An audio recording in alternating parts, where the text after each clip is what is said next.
पाने तथा उसका वास्तविक लाभ प्राप्त करने के लिए पवित्र बाइबल में प्रमाण है कि प्रभु ने मनुष्य को अपना ही स्वरूप बनाया। 6 दिन में सृष्टि रचकर 7वें दिन विश्राम किया। कुरान शरीफ में प्रमाण है कि हजरत मोहम्मद को खुदा स्वयं कह रहे हैं कि मैंने तुम्हें उस परमात्मा की महिमा बताने के लिए भेजा है। वो परमात्मा कबीर है जिसने 6 दिन में सृष्टि रची तथा 7वें दिन तख्त पर जा विराजा। उसकी खबर किसी बाखबर से पूछ कर तो देखो।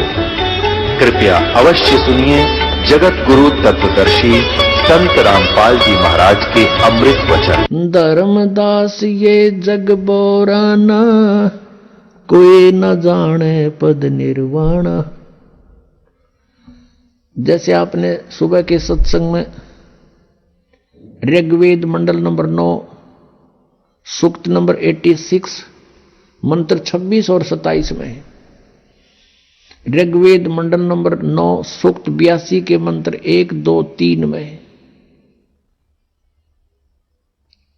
आपने आंखों देखा कि परमात्मा की महिमा में लिखा है कि वो परमेश्वर ऊपर तीसरे मुक्ति धाम में रहता है। वो ध्रुवलोक के तीसरे स्थान पर विराजमान है, पृष्ठ पर।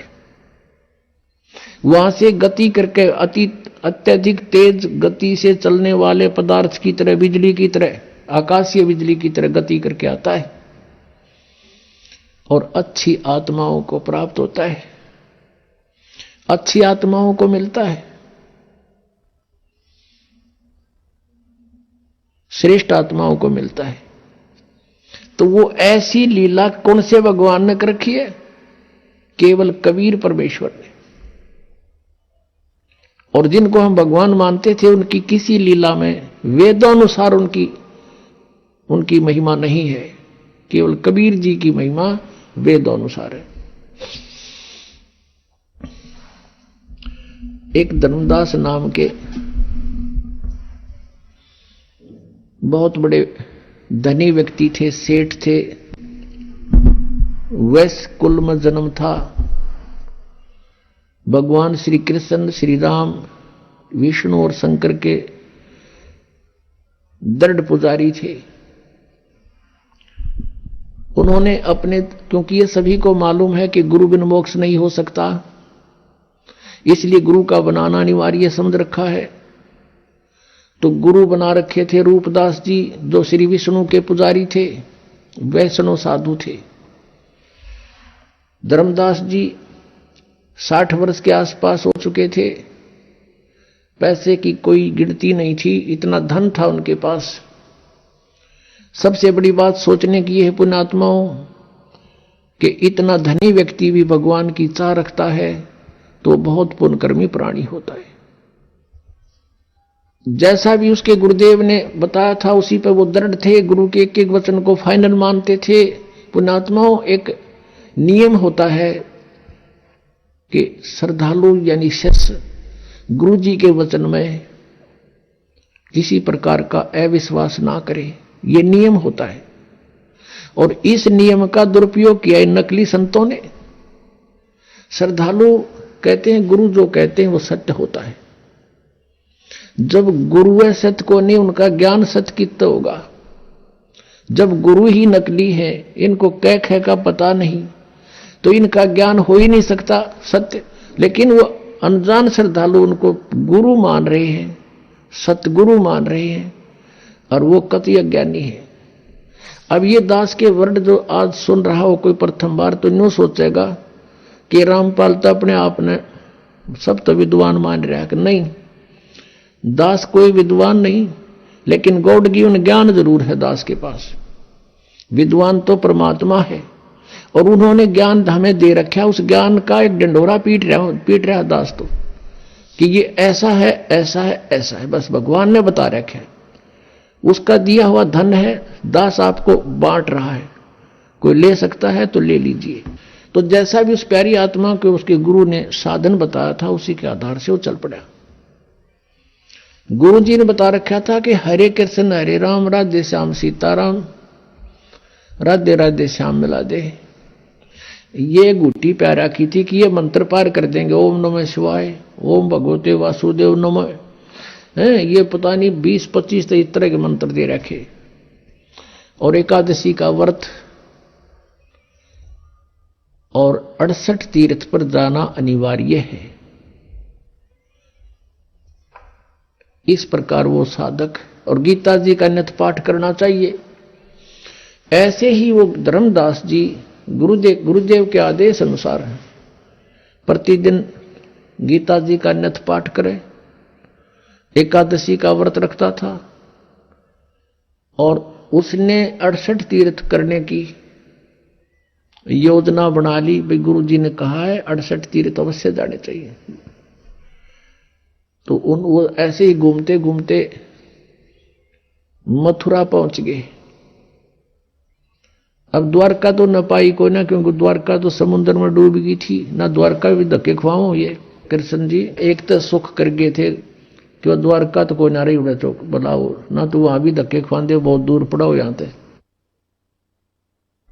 तो मथुरा पहुंच गया, और वहां उस तालाब में जहां श्री कृष्ण जी कहते हैं कृष्ण जी नहाया करते थे, गौ चराया करते थे, उस तीर्थ में, जोड़ में, तालाब में, और उन तालाबों का ऐसा पानी तो गधे भी ना पी, और उसमें श्रद्धालु ना आवे और आचमन ले उसका।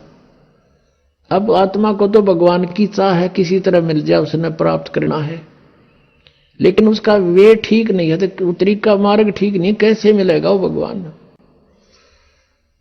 अब धर्मदास जी सुबह सुबह स्नान करके उस जोड़ में, तालाब में, मथुरा के में, जिसमें वो सैकड़ों आदमी नहावे, गंद माच रहा, और वहीं से लोटा भर के पानी का उसने अमृत जान के वहां रख लिया। लिपा पोती करी, यानी कुछ ग्राउंड लिपा, मड प्लस्टर थे, गाय का गोबर मिला के मिट्टी में, और वहां पर फिर बैठ के लगा नित्य नियम करने।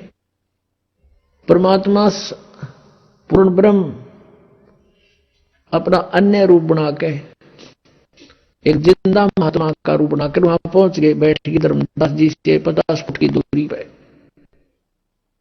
जिंदा महात्मा होते हैं जो मुसलमानों के अंदर जिंदा महात्मा बोलते हैं, उनको जिंद पीर।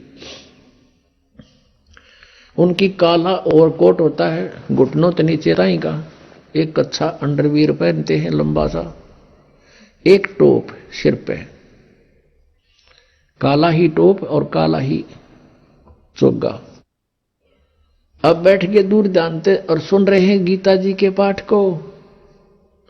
धर्मदास जी बड़ी लय ला के पढ़ रहा है संस्कृत को, और फिर जैसा भी उसके गुरुदेव ने अनुवाद किया था, अनुवाद भी सुना रहा है। अनुवाद सुनाना इसलिए शुरू कर दिया कि सामने एक भक्त बैठा है और दिखे है मुसलमान, लेकिन मेरी बातों से प्रभावित बहुत है, बड़ा ध्यान से सुन रहा है।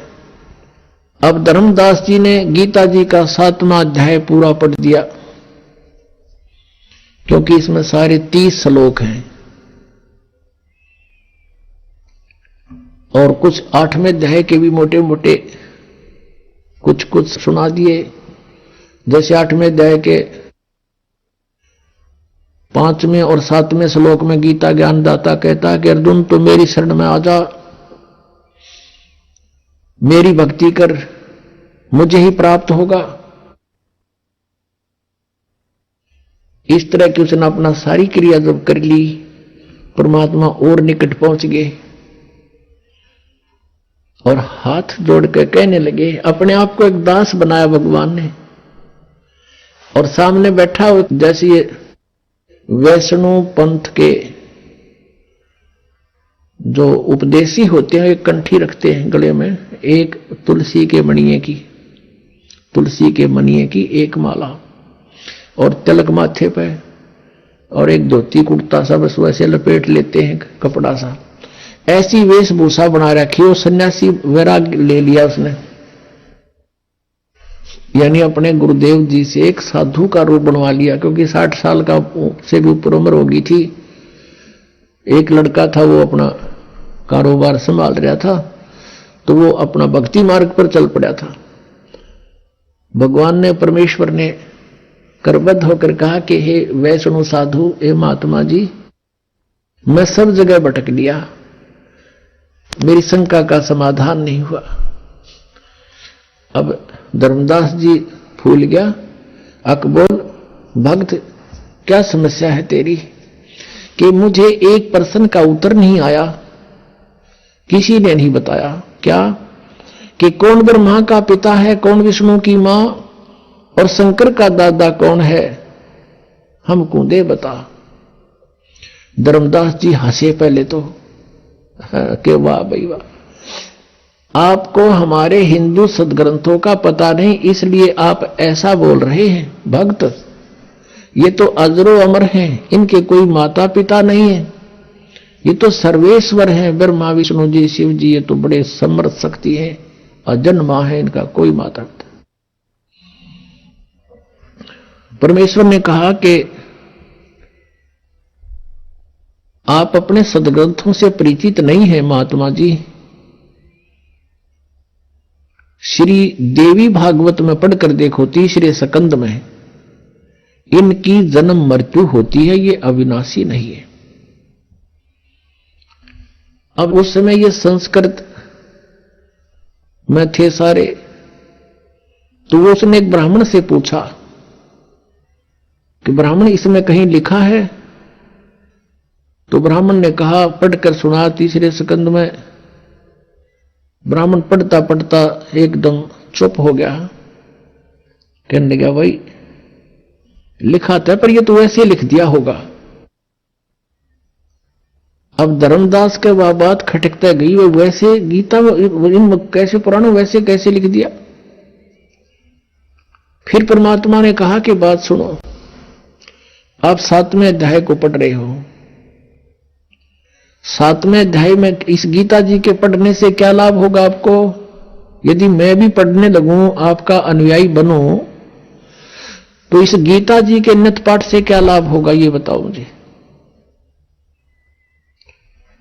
धर्मदास जी ने कहा कि इससे ये मोक्ष होता है, एक राजा ने पढ़ी थी, उसको संतान होगी, एक ने ऐसा पढ़ा था, उसको ऐसे हो गया। परमात्मा ने प्रश्न किया कि किसी एक किसान का पुत्र था, एक किसान था, उसके वृद्ध अवस्था में एक पुत्र प्राप्त हुआ, इकलौता।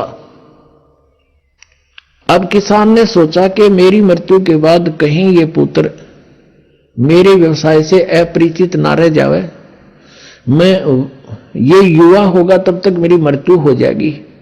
उसने अपना सारा अनुभव एक बही में लिख दिया पैड पे, और कहा, बेटा जब तू सियाना हो जा, बड़ा हो जा, खेती करने लगे, तो मेरे इस लेख को अवश्य पढ़ना। अब वो किसान का पुत्र उसको पढ़ रहा, अपने पिता की मृत्यु के उपरांत उसके द्वारा दिए गए अनुभव के उस लेख को डेली पढ़ता है। तो उसको डेली पढ़ने का क्या उद्देश्य है उसका? परमात्मा कहते हैं उसका उद्देश्य यही होगा ना कि उस जैसे पिताजी ने कहा वैसे बीज बोए, वही कणक बीजे, उसका उसी तरह उसी सीजन में उसकी बिजाई करे, और उसी तरह समय समय पर उसमें सिंचाई करे। कहा, जी हाँ बिल्कुल ऐसा ही है, और उसका फायदा क्या लिखने का? और वो गेहूं के स्थान पर तो भांग बोए, गेहूं के बीज के स्थान पर भांग बो रहा हो तो कैसा है वो किसान? अगो तो मूर्ख है, मूर्ख है तो वो बोनी पे लिख रखा है, लिखा हुआ उसमें।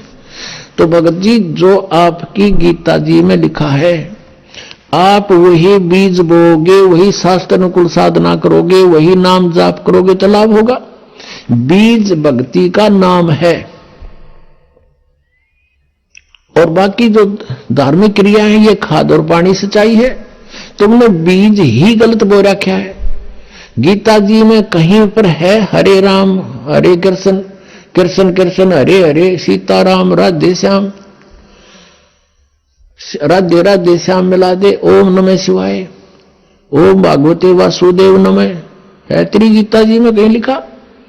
रख नहीं, फिर तो ये नरट्टा लाने लग गया, तो उस किसान के मूर्ख पुत्र से कम है? अरे जो गीता में लिखा वैसे ही करोगे तो लाभ होगा। इसमें एकादशी का व्रत लिखा कहीं? छठे अध्याय के 16वें श्लोक में मना किया है कि अर्जुन, ये योग यानी साधना भक्ति ना तो अधिक खाने वाले की और ना बिल्कुल ना खाने वाले की कभी सफल नहीं होगी। बिल्कुल ना खाना व्रत रखना एकादशी का, सारा दिन भूखे मरते हो तुम। अब गीता पढ़ते उसने रखी थी, घोट रखी थी धर्मदास जी ने, परमात्मा की एक एक बात छाती में लग गई थी। अरे तू गीता जी को सिरोधार्य मानता है, भगवान के आदेश विरुद्ध तू साधना कर रहा है। 16वें अध्याय के 23वें श्लोक में लिखा है, शास्त्र विधि को त्याग कर जो मनमाना आचरण करते हैं उनकी ना गति होती, ना उनको कोई सिद्धि प्राप्त होती, ना उनको कोई सुख होता। यूजलेस। अब यो मन बड़ा शैतान है, यो जल्दी से हार नहीं मानता। अब सारी समझ रहा है, सुन रहा है और हृदय में जा रही है। अब क्या हुआ? क्योंकि काल को पता लग गया कि तेरा एक आदमी जाओगा, काल फंस गया ही तो इसके। वो अंदर से प्रेरणा कर दी कि तू, उसने मन में आई कि ये मुसलमान है और ये वैसे बकवास कर रहा है। सभी तो राम नाम ऐसा ही जप रहे हैं, सभी तो इन नामों का जाप करें पूरे हिंदू समाज में।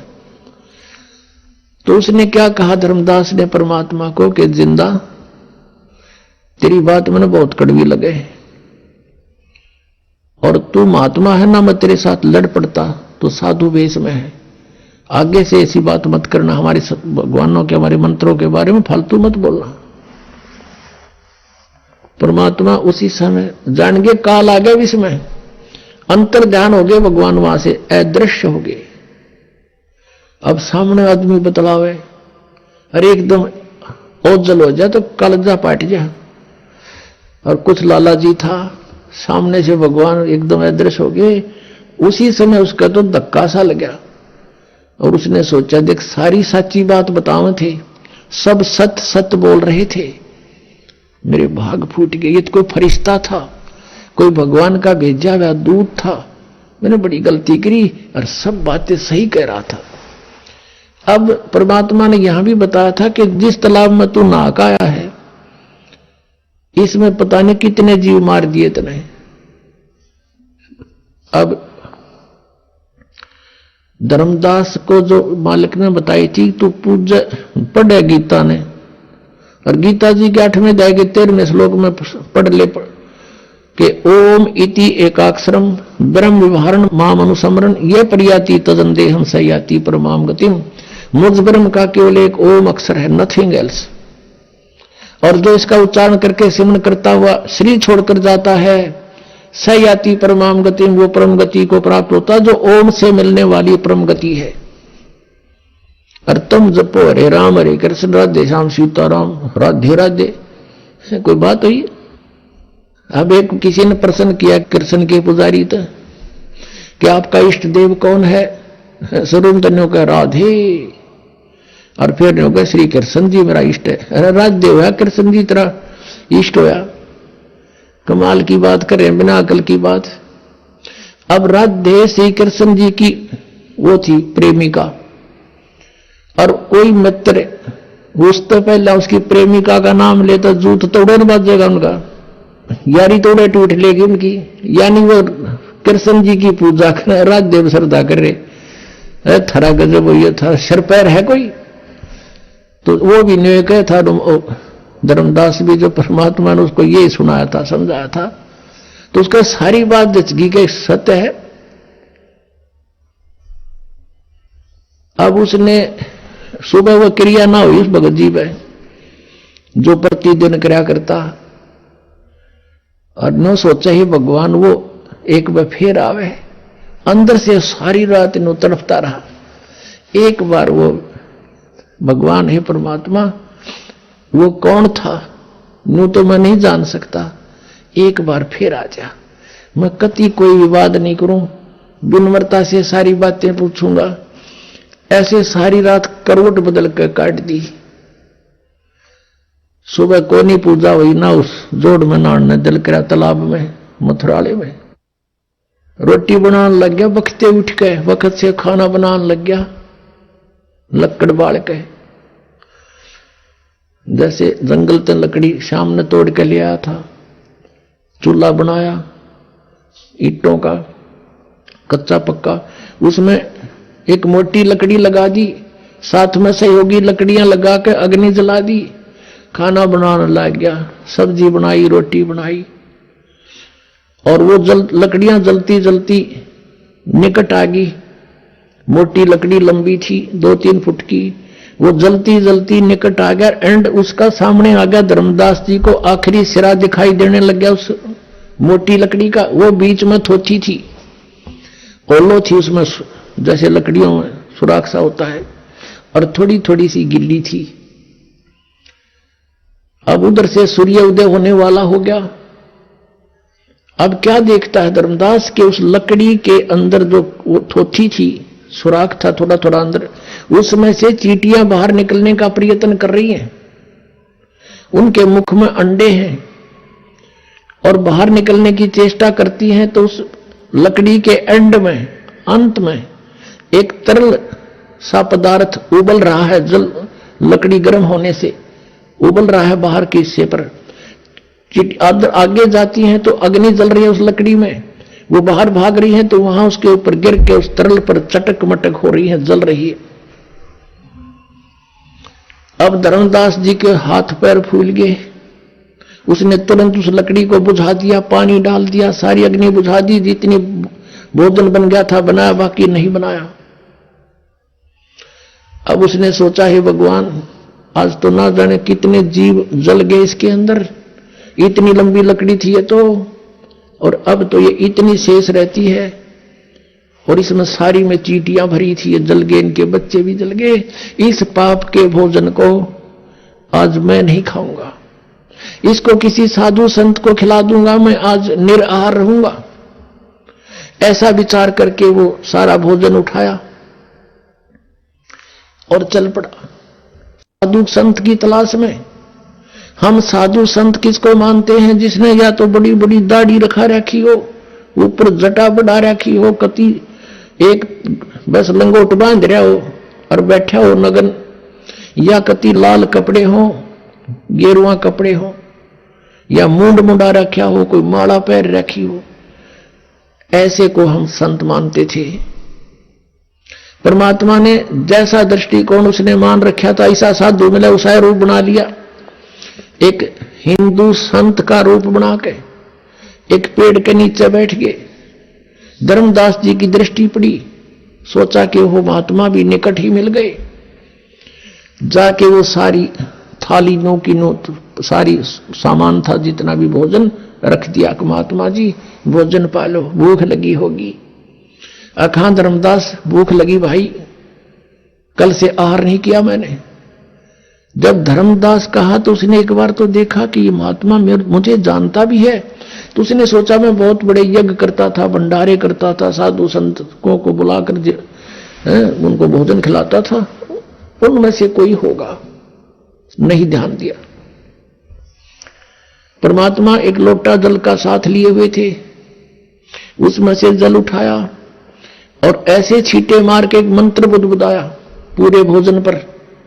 उसी समय सारे भोजन की चींटी बन गई और सारी थाली काली होगी, और चींटियां अंडे ले लेकर बाहर निकलने की, थाली से बाहर निकलने की चेष्टा कर रही हैं। तो परमात्मा उसी रूप में आगे जो पहले दिन वार्ता हुई थी, और कहा, रे धर्मदास, तू आया था पुण्य करने, और तू कल क्या कह रहा था? परमात्मा को देखकर धर्मदास ने मुसलमान रूप में भगवान को एक मुसलमान जाना, और परमात्मा ने यह कड़वी सच कही तो उसने दुख माना, और ये कहा था कि मैं जीव हिंसा नहीं करते, हम अन्य की तरह जीव हिंसा नहीं करते, यानी बहुत दुख मान के कहा था। ये टोंट कसा था कि मुसलमान हो तुम, मांस खाते हो, हम हिंदू, हम हिंसा नहीं करते, हम जीव हिंसा नहीं करते। तो परमात्मा ने कहा था, रे तेरे तो कसाई भी अच्छा, और इस पाप के भोजन को तो मुझे खिलाने आया है। अरे अपराधी व्यक्ति! जब उसने धर्मदास ने देखा कि वो हैकल वाले चरणों में पड़ गया, बुरी तरह रोए, हे भगवान, मुझसे गलती होगी, कल मैंने आपसे वाद विवाद किया, मुझे क्षमा करो भगवान, मुझसे गलती होगी, मुझे वो ज्ञान और सुनाओ। अब परमात्मा तो चाहते थे यो सीधा हो, किसी प्रकार इसकी आप बीमारी निकला जो गंध भर रखा है इसने अंदर, तो बैठ गए वहीं पर, अब सुन ले ज्ञान आगे का। कल तूने गीता जी का 7वां अध्याय पढ़ा था। 7वें अध्याय के 12 से लेकर 15 तक और 20 से लेकर 23 तक इन श्लोकों में जिनकी तू पूजा करता है, इन तीनों गुणों में से तू शंकर और विष्णु जी की, तमोगुण शंकर और सतोगुण विष्णु जी की पूजा करता है। कहां जी? तो क्या लिखा है तेरी गीता जी ने? खोल एक बार फिर। तो परमात्मा ने दिखाया कि देख पढ़ के। पुणात्मा, आज से 600 वर्ष पहले परमात्मा ने यह ज्ञान सुना था जो आज दास सदग्रंथ में आपके रूबरू करा रहा है। गीता जी हिंदू समाज के अंदर एक बहुत सिरोधार्य और अच्छा सदग्रंथ माना जाता है और है, लेकिन इसके अंदर लिखा क्या है ये हमें आज तक नहीं पता था। परमेश्वर कबीर जी ने 600 वर्ष पहले बताया था, क्योंकि वो परमात्मा है। अब देखिएगा श्रीमद् भगवत गीता, गीता प्रेस गोरखपुर से प्रकाशित है। जयदयाल गोविंद का इसके अनुवादक है। ये अध्याय 7 है श्रीमद् भगवत गीता, या 12 नंबर श्लोक देखें। इसमें लिखा है, और भी जो सतोगुण से उत्पन्न होने वाले भाव हैं और जो रजोगुण तथा तमोगुण से होने वाले भाव हैं, उन सब को तो मुझसे ही होने वाले हैं ऐसा जान, परंतु वास्तव उनमें मैं और वे मुझ में नहीं है। अब रजगुण सतगुण तमगुण ये क्या है, ये थोड़ा सा कंसेप्ट क्लियर करना पड़ेगा। रजगुण ब्रह्मा जी, सतगुण विष्णु जी, तमगुण शिव जी। देखिएगा मार्कंडेय पुराण, यहां से प्रारंभ करते हैं। गीता प्रेस गोरखपुर से प्रकाशित है। सचित्र मोटा ट्राइब गीता प्रेस गोरखपुर से प्रकाशित है। ये प्रकाशक एवं मुद्रक है गीता प्रेस गोरखपुर, गोविंद भवन कार्यालय कोलकाता का संस्थान। ये इनके फैक्स और फोन नंबर है। इसके 123 पृष्ठ पर देखिएगा। 122 से शुरू करेंगे पहले हम, यहां देखना। अब मार्कंडे जी बोले मुने, अब यहां पढ़ेंगे हम 123 पे। इस तरह स्वयंभू परमात्मा की 3 अवस्थाएं हैं। रजोगुण प्रधान ब्रह्मा, तमोगुण प्रधान रुद्र, सत्व प्रधान विश्वपालक विष्णु हैं। ये ही 3 देवता हैं और ये ही 3 गुण हैं। स्पष्ट हो गया? ब्रह्मा विष्णु महेश कहो चाहे तीनों गुण कहो, रजगुण कहो चाहे सतगुण कहो, तमगुण कहो, यही 3 देवता हैं और यही 3 गुण हैं। इससे बढ़िया से कंसेप्ट तक है, हम क्लियर होए को ना, फिर भी और दिखाएंगे। अब ये कहता है कि ये तीनों गुणों से जो रहा है इसका निमित्त कारण मैं हूं। काल कह रहा है, गीता का ज्ञान कौन दे रहा है? श्री कृष्ण में प्रवेश करके यूं काल बोल रहा है और ये कह रहा है कि ये जो कुछ भी ये हो रहा है ना, रजगुण से ब्रह्मा जी से भी उत्पत्ति, यानी सभी जीव इस रजगुण के इंजेक्शन लग जाने से, इसके प्रभाव से हम संतान उत्पत्ति करते हैं। यहां की फिर ठाठ बाट की जो इच्छा करते हैं, ये रजोगुण के दबाव से, श्री ब्रह्मा जी के दबाव से। और फिर सचिथी एक दूसरे ममता मोह हमारी फंसी हुई जीव के बस का नहीं। और फिर संहार तमोगुण से, शिव जी से। ये तीनों कहता है मैं ही इसका मुख्य कारण हूं, मेरे ही कारण हो रहे, क्योंकि इसको श्राप लगा हुआ है 1 लाख मानव शरीरधारी प्राणियों का नेताहार करने का। कहता है इन तीनों का निमित्त कारण मैं ही हूं, पर मैं इनसे बाहर हूं, इनसे न्यारा हूं। 21वें ब्रह्मांड में और इस एक ब्रह्मांड के अंतिम छोर पे रहता है, गुप्त स्थान पे। उसके लिए देखिए शिवपुराण, संक्षिप्त शिवपुराण, और ये गीता प्रेस गोरखपुर से प्रकाशित है। इसके अनुवादक हैं हनुमान प्रसाद पोदार। गीता प्रेस गोरखपुर से ये प्रकाशित है और मुद्रित है। इसके 110 पृष्ठ पर आपको दिखाते हैं। रुद्र संहिता और संक्षिप्त शिवपुराण पृष्ठ 110 और 9वां अध्याय समाप्त होता है इसके लास्ट में। इस प्रकार ब्रह्मा, विष्णु तथा रुद्र इन तीन देवताओं में गुण हैं। रजगुण ब्रह्मा, सतगुण विष्णु, तमगुण ये शिव जी शंकर। परंतु शिव गुणातीत माने गए, वो इनसे न्यारा है, गुणातीत इनसे अलग। ये काल है, सदा शिव कहो, महाशिव कहो, काल कहो, काल रूपी ब्रह्म कहो, ये वो अलग है। श्रीमद देवी भागवत और कंसेप्ट क्लियर करते हैं जो संस्कृत सहित है और बम्बे श्री कृष्ण दास वेंकटेश्वर प्रेस से मुद्रित है। ये देखिएगा, श्रीमद देवी भागवत है ये। अथ श्रीमद देवी भागवत सभाष्टिकम सैमात्यम, खेमरा श्री कृष्ण दास प्रकाशन बंबई 4, यहां से ये प्रकाश। इसमें संस्कृत भी साथ है। इसका हम तीसरा स्कंद देखते हैं। अथ श्रीमद देवी भागवते भाषा टीका युक्ते तृतीय स्कंद प्रारंभते, इसके 11 नंबर पृष्ठ पर हम आते हैं। 5वें अध्याय का ये 11 नंबर पृष्ठ है। 5वें अध्याय का 8वां श्लोक पढ़ते हैं। इसमें संस्कृत भी साथ है। इसमें कोई बात खत्म हो जाती है, कोई नो कह कि नहीं। अब 5वें अध्याय का 7वां श्लोक है, 8वां 7वां इधर है। हे माता, यदि हमारे ऊपर सदा आप दया युक्त हो, शंकर भगवान कह रहे हैं, तो हमको तमोगुण में किस प्रकार प्रदान किया है? ब्रह्मा रजोगुण और हरि सतगुण युक्त किस प्रकार किए हैं? युक्त क्यों किए हैं? किस प्रकार किए हैं? अब यहां हम 8वां देखते हैं, संस्कृत भी देखते हैं हम, क्योंकि ये देवनागरी लिपि है। ये 7वां समाप्त हुआ, 8वां यहां से शुरू होता है। यदि दया धर्मना न सदाम्बिके कथम अहम विहित है। शंकर भगवान कहते हैं, यदि तू हमारे पर दयालु है तो इसे बुंडे कुकर्म में हमने क्यों लगा रही है, और क्यों हम इस एक के गुण युक्त बना दिए? हमारे बस की बात नहीं। कथम अहम विहित है, किस प्रकार मैं बना दिया? तमोगुण है। और कमल जय यानी कमल से उत्पन्न होने वाले ब्रह्मा जी को रजोगुण संभव, रजोगुण क्यों बना दिया?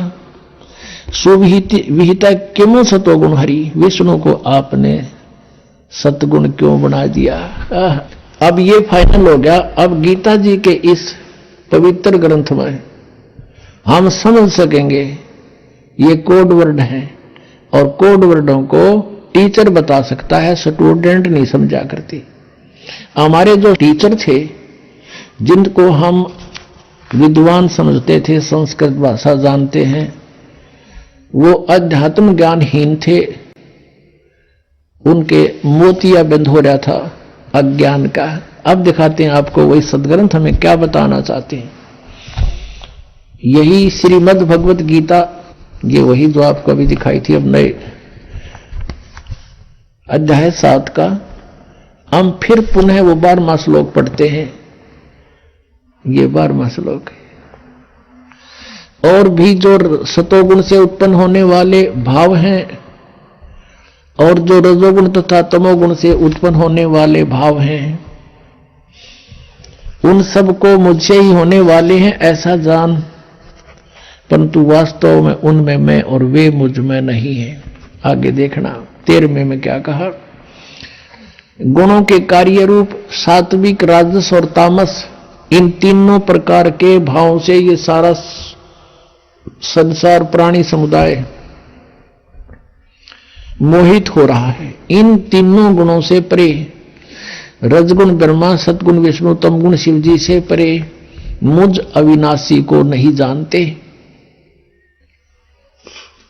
ये कहते हैं, काल कहता है, ये ब्रह्मा विष्णु महेश से ऊपर मुझे नहीं जानते। सारा संसार इन्हीं तक सीमित है।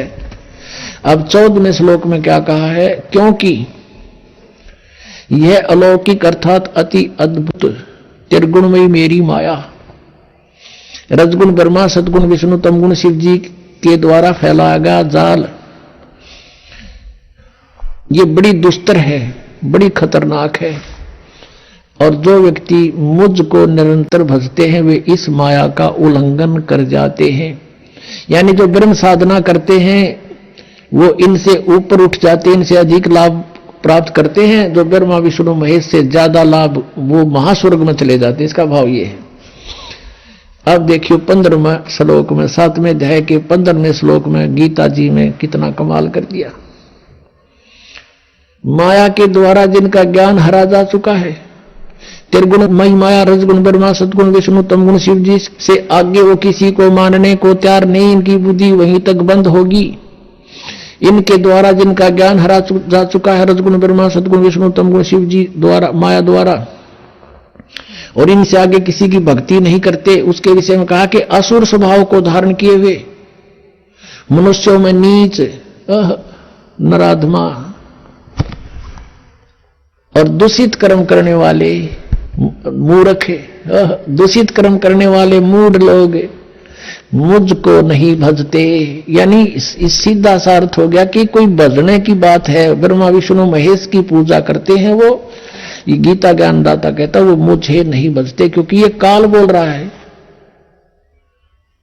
और फिर 15वां 7वें अध्याय का कहते माया के द्वारा जिनका ज्ञान हरा जा चुका है, त्रिगुणमयी माया रजगुण ब्रह्मा सदगुण विष्णु तमगुण शिव जी तक जिनकी बुद्धि बंद हो ली और की नहीं सुनते कति, असुर स्वभाव को धारण किए हुए राक्षस स्वभाव को धारण किए मनुष्यों में नीच और दूषित कर्म करने वाले मूढ़ लोग मुझको नहीं भजते। पुण्यात्मा ये कोड वर्ड है, सांकेतिक शब्द है, इनको टीचर ही समझकर आगे स्टूडेंट को बताया करते हैं। इसका क्या अर्थ बना है कि जैसे जो रजगुण ब्रह्मा सतगुण विष्णु तमगुण शिव जी की पूजा करते हैं वो राक्षस स्वभाव को धारण किए हुए, गीता जी में लिखा है। और दूषित कर्म करने वाले मूर्ख मूढ़ राक्षस स्वभाव को धारण किए हुए मनुष्यों में नीच, मनुष्यों में नीच और दूषित कर्म करने वाले मूर्ख। गीता ज्ञानदाता यानी ब्रह्म कहता है मेरी पूजा भी ना करते ये। एक समय एक भस्मागिरी नाम का एक तपस्वी था, तमोगुण शिव की साधना करता था और भगवान शिव के गेट के सामने धरना धर दिया, ऊपर को पैर नीचे को शीश करके शीरासन पर 12 वर्ष खड़ा रहा। एक दिन पार्वती के प्रार्थना से भगवान शिव से कहा पार्वती जी ने कि आप तो देवों के देव हैं, महादेव हैं, आपका भगत क्या मांगता है, इसको देव यहां से चलता करो, इसको समय सुबह सुबह माथे लग गई हो यहां पर। भगवान शिव ने कहा कि बोल भाई भस्मागिरी क्या मांगता है। भस्मागिरी ने कहा कि आप वचनबद्ध हो जाओ प्रभु तब मांगू। शिव जी ने कहा वचनबद्ध हो गया बच्चा, मांग क्या मांगता है। वो खड़ा हो गया, छोड़ दिया सिरासन, सीधा खड़ा हो गया, कहने लगा भगवान आप ये भस्म कड़ा दे दो। भगवान शिव जी के पास एक भस्म कड़ा था, हाथ में पहन रखा था, और कोई भी किसी की तरफ ऐसे करके उसके सिर पे करके न्यू कह दे भस्म, वो भस्म हो जाता था। इसका खूब पता था भस्मागिरी ने। अब उसने किस लिए तपस्या की थी भगवान शिव जी की कि पार्वती को तो पत्नी बनाऊंगा, भस्म कड़ा लेकर शिव जी ने मारूंगा। जो ही भगवान शंकर ने वो कड़ा निकाल कर दे दिया कि ले बच्चा।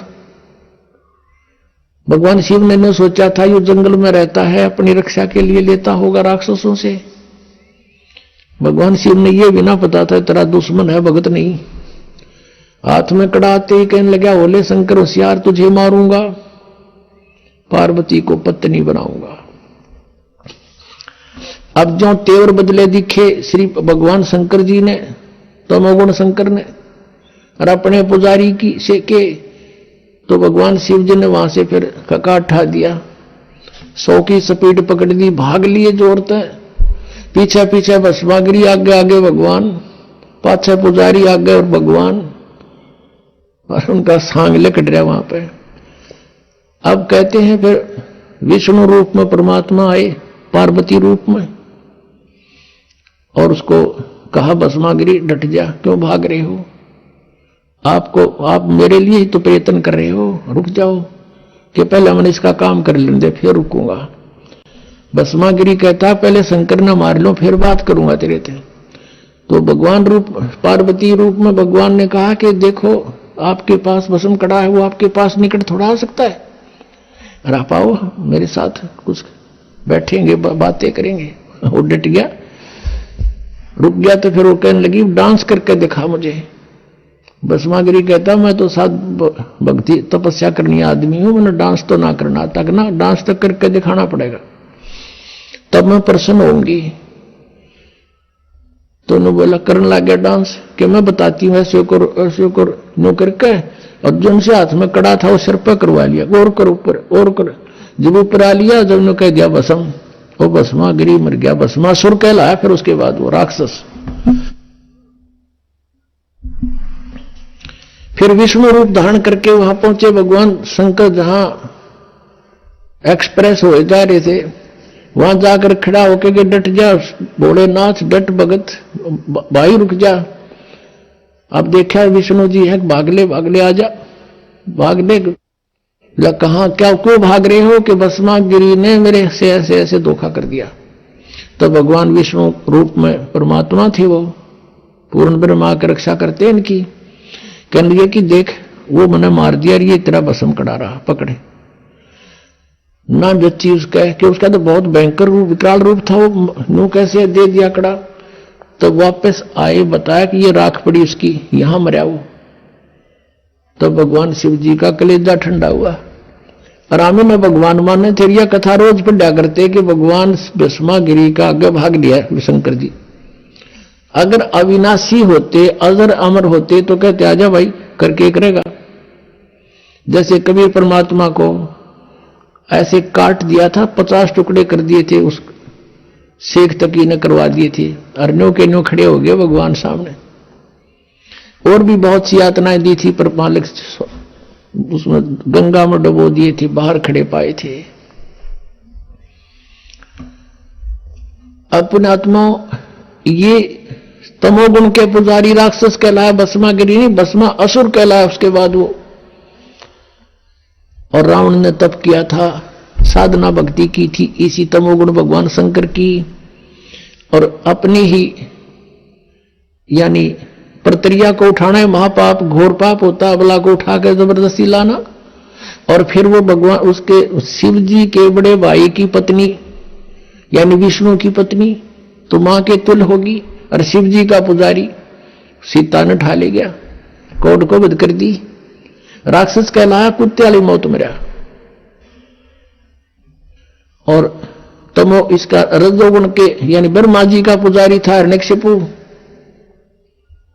अब उसने के जुल्म किया, बेटे का दुश्मन हो गया, राक्षस कहलाया। और कैसे उसका अंत हुआ। अब विष्णु जी के पुजारी जो सतोगुण के हैं, ये वैष्णु कहलाते हैं। एक समय कुंभ का मेला भरा हरिद्वार में, वहां पर ये कुंभ के पर्व में स्नान करने के लिए, पर भी लेने के लिए जाते हैं। गिरी, पुरी, नागा, वैष्णो और ये अलग अलग अपने वहां अलग अलग ग्रुप में जाके इकट्ठे हो जाते हैं। गिरी अलग, पुरी नारे, सन्यासी नारे, नागा नारे, और वैष्णो अलग। और फिर स्नान करने के समय सभी प्रस्थान कर देते हैं अपने अपने मुखिया के पीछे पीछे। ऐसा ही हुआ। सबसे पहले नागा कति नंगे रहते हैं, वो हजारों की संख्या में थे, वो पहुंच गए वहां हर की पैड़ी पे हरिद्वार में, और सब पर स्नान करने की पोजीशन पकड़ गए। पीछे तागे वो वैष्णो साधुओं का पूरा ग्रुप, कोई हजारों की संख्या में। वो जाकर कहने लगे, नागाओ तुम बाद में स्नान करना, हम सर्वश्रेष्ठ हैं। नागा कहने लगे, नहीं हम सर्वश्रेष्ठ हैं, हम त्यागी और वैरागी हैं। हम कोई वस्त्र भी साथ नहीं रखते, हम बिल्कुल नी इच्छा घूमते हैं। हम सर्वश्रेष्ठ, हम प्रथम स्नान करेंगे। वैष्णव साधु कहने लगे, रे पशु की तरह तुम नंगे फिरो, टट्टी के हाथ भी ना धोते, शरण फिर दो, बाहर मरो, हम नहाएंगे पहले, आज तुम प्रथम नहाने वाले हो गए हो। कहने का भाव ये है, वो गंगा भी भूल गए, भगवान भी याद ना रहा, लट्ठम लट्ठा तीर निकाल लिया, तलवार काट ली, एक दूसरे को कत्लेआम कर दिया। 25,000 ये त्रिगुण उपासक कटका मर गए वहां पर। तो ये कर्म किसके हैं? राक्षस स्वभाव को धारण किए मनुष्यों में नीच दूषित कर्म करने वाले मूर्ख। गंगा का पानी मैला होता, 2 मिनट पाछे नहा लो भाई, कोई बात ना, हम ये बैठे यहां पर। एक आम आदमी से गिरा कैरेक्टर इन लोगों का व्यवहार। अगर आप गंगा कहीं स्नान करने गए भी हो, कभी डले डोहा थे जब हम भी जाया करते, कोई आकर कहता भाई मैं भी नहा लो, कहा जा, उसको सत्संग देते थे, कहा जो आप भी नहा लो। आम व्यक्ति का व्यवहार अच्छा, इनको महात्मा कहें हम, और इनसे जाकर दीक्षा लें, इनको इनसे मोक्ष मांगे। इसके विषय में परमेश्वर ने सूक्ष्म वेद में कहा है, तीर तुपक तलवार कटारी जन धड़ जोर बधावे हैं, और हर पैड़ी हर हेथ ना जाना, वहां जाते एक चलावे, और काटे शीश नहीं दिल करुणा ये जग में साध को आवे हैं, और जो जन इनके दर्शन को जावे उनको भी नरक पठावे। कहते हर पैड़ी, हर की पैड़ी कहे, भगवान के प्रति कोई दया नहीं, और आपस में कत्लेआम कर रहे हैं, और काटे शीश नहीं दिल करुणा, ये जग में साधु को आवे महात्मा। और कहते इनके तो दर्शन भी को करने जाए ना, उसने भी नरक पठावे। हमने आसपास देखा गांव में, हमारे गांव में नाथों का डेरा था एक, अब भी है, तो जो भी उनके संपर्क में आता उन्हें पहले सुल्फा प्यान सिखाते, उसको एक चलम सी रखा दे मिट्टी की, इतनी सुल्फा भरकर टन कर देते, फिर वो चोरी करता, क्योंकि आदि बन जाता, घर के तो लुकमा लाता, दाने लाता, उन्हें सुल्फा पीना डेली। तो नो बिगाड़ दिए, कहते इनके दर्शन जाऊंगा उन नरक भेज दें, ये कहे कि भक्ति कराओगे करेंगे। अब धर्मदास इन बातों न सुन के बहुत प्रभावित हुआ। पुण्यात्माओं, बहुत कुछ परमात्मा ने उसको समझाया, उस प्यारी आत्मा ने बड़ा ध्यान से सुना, लेकिन ये मन, ये पुराना रंग जल्दी से हटता नहीं। काफी देर सुनते सुनाते फिर कोई ऐसी बात कह दी धर्मदास जी ने कि महात्मा जी आप तो बहुत कड़वी कड़वी बातें कह रहे हो, क्या इनकी पूजा करने वाले निकम्मे होते हैं? परमात्मा ने कहा मैं नहीं कह रहा, आपकी गीता बोल रही है। कहने का भाव यह है कि धर्मदास जी ने फिर से परमात्मा की बातों में अरुचि व्यक्त कर दी। अरुचि व्यक्त की तो परमात्मा कबीर परमेश्वर जी फिर अंतर ध्यान हो गए। अंतर ध्यान हुए तो वो फिर रोने लग गया, फिर रोने लग गया, हे भगवान मेरे पे गलती बन गई। इतना अच्छा ज्ञान दिया और सारे सत प्रमाण दिए, अब क्योंकि हम श्रद्धालु इतने हैं, हम इन भगवानों की जो पूजा करते थे इनके विषय में कुछ सुनना भी पसंद नहीं करते कुछ दिन तो। लेकिन पुण्यात्माओं, अगर कोई दंत कथा सुनाता हो, अपनी महिमा व्यर्थ बनाता हो तो वो नहीं सुननी चाहिए। सदग्रंथों में लिखे प्रमाणों को नहीं मानता है तो वो आदमी ठीक नहीं। उसके विषय में परमेश्वर कहते हैं जानबूझ साची तो जय करे झूठते ने, और ताकि संगत है प्रभु सपने में बना दे। यह सोचकर परमात्मा अंतर ध्यान हो गए। अब धर्मदास के सामने अंधेरा छा गया और पुण्यात्माओं, जिस परमात्मा को सर्व सुखदायी बताया जाता है वो परमात्मा जहां प्रकट हो जाता है 100 किलोमीटर में तो कम से कम शांति हो जाती है। और वो तो बैठे उसके कति साथ में, जैसे किसी का कोई हाथ पर गर्म पानी या चाय गिर गई हो, उसमें कितनी पीड़ा होती है, और उसके ऊपर बर्फ का टुकड़ा रख दिया जाए, कैसा महसूस करता है? जैसे उस पर कुछ भी नहीं है, शांत हो जाता है। ऐसी दशा है भगवान जब उसके पास थे तो उनके उसको इतनी शांति थी, परमात्मा के दूर होते ही उसके अंदर वही फिर पीड़ाएं, जैसे रह पुत्र की इधर उधर की बातें, वो नूर फलाना नूर यूं कर दूं वैसे कर दूं, ये आग है सबके अंदर, जल रहा है प्राणी अपनी अपनी आग में। तो वो महसूस, उसको जो आनंद हो रहा था वो खत्म हो गया, और जो ज्ञान उसे मिला वो प्रमाणित, और फिर भी अपनी किस्मत को रो रहा कि मैं कैसा दुष्ट हूं, मैंने भगवान खो दिया। अब फिर रोने लग गया, अब त्याग दिया, वापस चल पड़ा अपने घर की तरफ। और क्या कहता है परमात्मा की वाणी में लिखा है, तावा रोवत धर्म नीनागर, कहां गए मेरे सुख के सागर, अधिक वियोग हुआ हमसे ती, जैसे निर्धन की लुटगी खेती, कल्प करे और मन में रोवे, दसों दिशा को वो मग जोवे। अब रो रहा है, अन्यों कहे भगवान बेग में लो करूं अपघाता, अब ना जीवो सुनो विधाता। अब धर्मदास जी ने देखे कि भगवान कहीं मेरे पीछे तो नहीं है, ऊपर तो आकाश में तो कहीं दिखाई नहीं दे रहे हैं। कहते हैं कल्प करे और मन में रोवे, दसों दिशा को वो मग जोवे। चारों तरफ देख रहा हूं, दसों दिशा को, ऊपर को नीचे को। आइए अब हम उन श्रद्धालुओं के अनुभव जानते हैं जो जगत गुरु तत्वदर्शी संत रामपाल जी महाराज जी से दीक्षा प्राप्त कर चुके हैं तथा उनके द्वारा बताए गए भक्ति मार्ग पर चल रहे हैं। नमस्कार जी। सर क्या नाम है जी आपका? रजनी दासी। बहन जी आप कहाँ से हैं? जी मैं बिहार से हूँ, गया जिला की। संत रामपाल जी महाराज से नाम दीक्षा आपने कब ली? 10 जून 2014 को। संत रामपाल जी महाराज से नाम दीक्षा लेने से पहले आप क्या भक्ति साधनाएं किया करती थी? मैं राधा स्वामी के पंथ से जुड़ी थी और अन्य देवी देवताओं का जो पूजा पाठ होता वो मैं किया करती थी। तो फिर आप संत रामपाल जी महाराज की शरण में कैसे आई? जी हमारे पिताजी जो है फादर इन लॉ वो जुड़े हुए थे, उन्होंने बताया कि बेटा ये मतलब एक सतमार्ग का भक्ति है, इस भक्ति में मतलब हर आदमी सुखित है, कोई रोग कोई बीमारी किसी तरह का पीड़ा कष्ट नहीं होगा।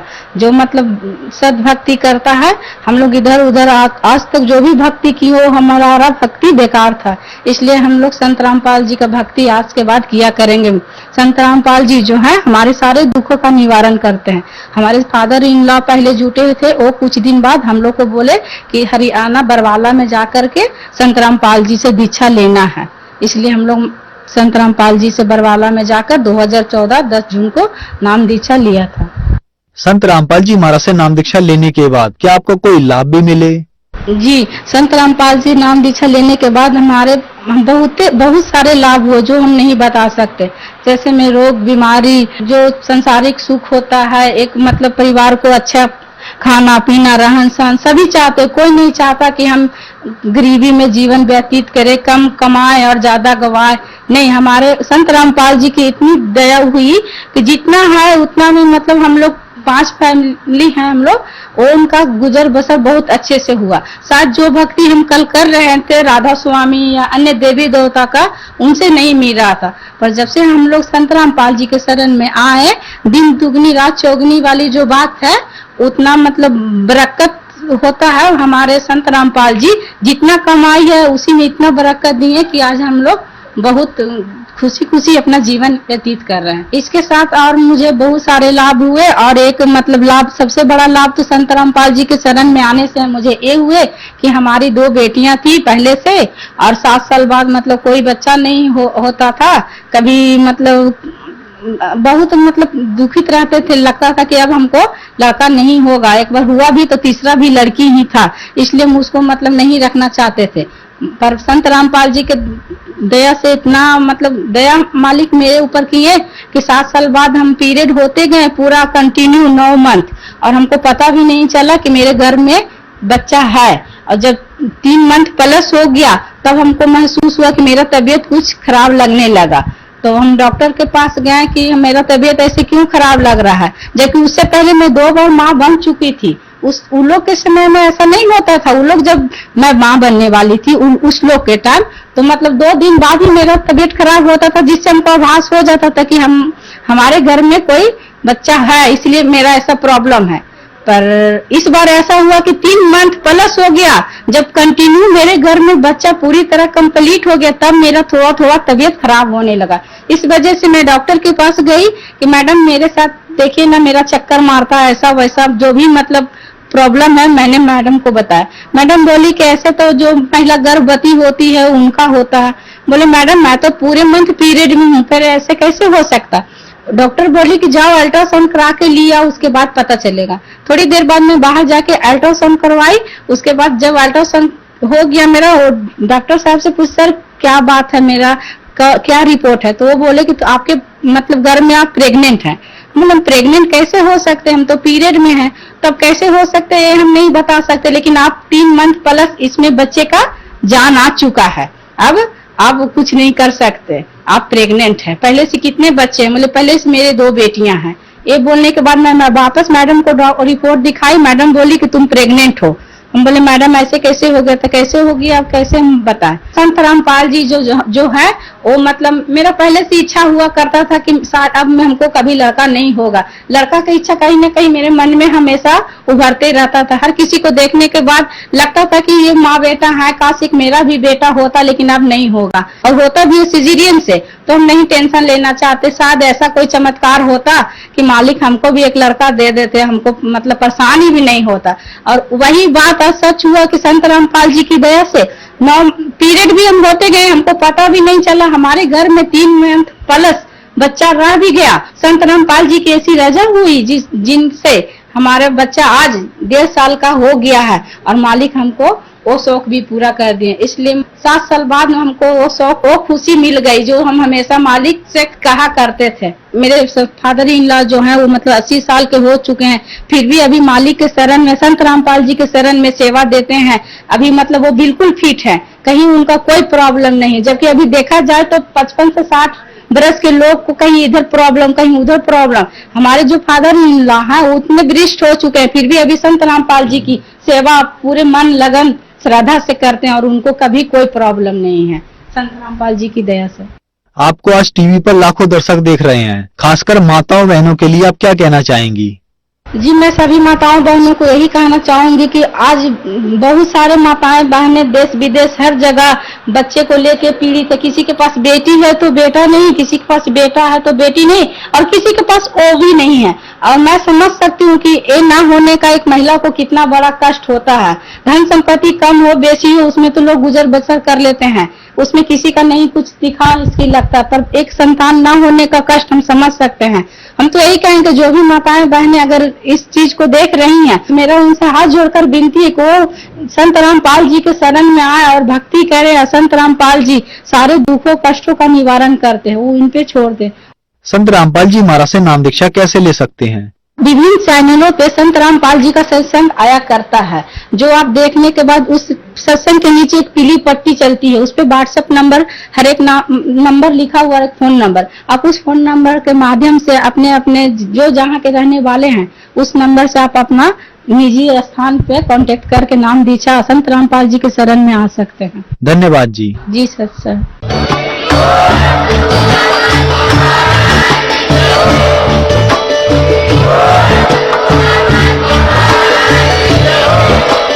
आप सुन रहे थे जगत गुरु तत्वदर्शी संत रामपाल जी महाराज जी के मंगल प्रवचन। अधिक जानकारी के लिए विजिट कीजिए हमारी वेबसाइट www.jagatgururampalji.org। संत रामपाल जी महाराज जी के शुभ आशीर्वाद से पूरे विश्व भर में 500 से भी ज्यादा नाम दीक्षा केंद्र हैं, जिन पर संत रामपाल जी महाराज जी द्वारा